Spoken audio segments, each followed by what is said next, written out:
अन्ततः यसरी पत्ता लाग्यो 13 वर्षीय अंशु गौतमको हत्यारा। नेपाली समाज विविधताले भरिएको र भाइचाराको सम्बन्धमा विश्वमा उदाहरणीय छ भनिए पनि बेला बेला कल्पना नै गर्न नसकिने आपराधिक घटनाक्रमहरू घट्ने गरेको छ। 2075 सालको निर्मला पन्तको बलात्कारपछिको हत्या सम्झाउने घटना यस वर्ष मोरङको लेटाङमा घट्यो। 2082 साल असोज 21 गतिका दिनबाट हराएकी 13 वर्षीय अंशु गौतम 18 दिनपछि छेदविच्छेद अवस्थामा उनको लास जंगलमा फेला पर्यो। उनी कक्षा 5 मा अध्ययनरत थिइन्। घाँस काट्न जानेहरूले टाउको र शरीर छुट्टिएको अवस्थामा उनको लास फेला पारेपछि गाउँमा धेरै हल्लाखल्ला भयो। लास चिन्न सकिने अवस्थामा थिएन। डिएनए परीक्षणबाट मात्र अंशुको लास हो भन्ने कन्फर्म भएको थियो। कसरी भयो उनको हत्या र कसरी पत्ता लाग्यो हत्यारा? गत 21 असोजमा दिउँसो अंशु छिमेकी समेत रहेकी साथी युरिका महतरासँग नजिकै रहेको स्कुलमा खेलिरहेकी थिइन्। दिउँसो करिब 3 बजे बालबालिका खेलिरहेको ठाउँमा पुगेका पदम बहादुरसँग युरिकाले पैसा मागिन्। युरिकालाई 5 रुपियाँ दिएर त्यहाँबाट पदम बहादुरले पठाए। त्यसपछि अंशु एक्लै भइन्। अंशुलाई पदम बहादुरले घाँस काट्न सघाइदिन भन्दै फकाए। पैसा दिन्छु र मोबाइल हेर्न दिन्छु भनेपछि उनी घाँस काट्न सघाउनका लागि तयार भएकी थिइन्। दिउँसो करिब 4 बजे पदम बहादुर साइकलमा हँसिएर डोरी बोकेर जंगलतर्फ लागे। जंगलको छेउमा भेट्ने सल्लाह थियो। बालिका पैदल जंगल छेउ पुगिन्। त्यसपछि पदम बहादुरले उनलाई साइकलमा राखेर जंगलभित्र लिएर गए। प्रहरीका अनुसार जंगलभित्र सुनसान स्थानमा घाँस काट्दै गर्दा उनले बालिकालाई शारीरिक सम्बन्धका लागि प्रयास गरे, तर उनले मानिनन्। नमानेपछि जबरजस्ती करणी गरे।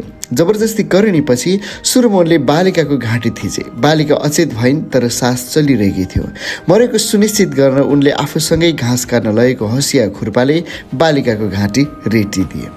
टाउको र जिउ अलग हुने गरी रेटेर सबलाई त्यही झाडीमा छोडी रगत लतपतिएको हँसिया र घाँस बोकेर उनी सामान्य मानिस चाहिँ घर फर्किए। घटनापछि पदम बहादुरको अभिनय कुनै चलचित्रको खलनायक भन्दा कम थिएन। गाउँमा हल्लाखल्ला भयो। अंशुका बुबा आमा रोइ कराई गर्न थाले। आफैले हत्या गरेका अंशुलाई खोज्न उनी पदम बहादुर अघि सरे। पदम बहादुर पनि उनीहरूसँगै उभिएर मेरी छोरी जस्तै थिए, म पनि खोज्छु भन्दै गाउँले र प्रहरीसँगै जंगल चहार्न थाले। अघिल्लो दिनै जंगलमा लगेर हत्या गरेका पदम बहादुरले पनि बालिका खोजीका लागि आफन्तलाई सघाइरहे। बालिका भेटिन्छन् भन्दै उनी खोजीमा सक्रिय थिए र परिवारलाई सान्त्वना पनि दिइरहन्थे। कार्तिक 7 गते जब जंगलमा अंशुको सडेको शव र छरिएका कपडाहरू फेला पर्यो, त्यति बेला पनि उनी घटनास्थलमै रमिते बनेर उभिएका थिए। प्रहरीलाई सुरुमा उनीमाथि शंका गर्ने कुनै आधार थिएन। बालिकाले मोबाइल नबोक्ने र घटना अघि उनलाई देख्ने कोही नभएका कारण अनुसन्धान जटिल बन्यो।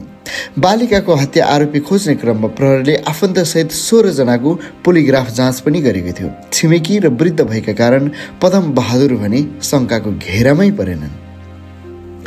तर अचानक पदम बहादुरले कार्तिक 19 गते घर छोडेर भारतको मेघालय पुगेर गाई फार्ममा काम सुरु गरे। उनको छोरा सीताराम जबरजस्ती करणी प्रयास उद्योगमा सजाय भुक्तानपछि 18 कार्तिकमा घर फर्किएका थिए। छोरा फर्किएपछि भारत जानु अघि उनले परिवारका सबै सदस्यसँग सल्लाह गरेका थिएनन्, छोरालाई मात्रै सुनाएका थिए। यसरी अन्ततः उनी शंकाको घेरामा परे।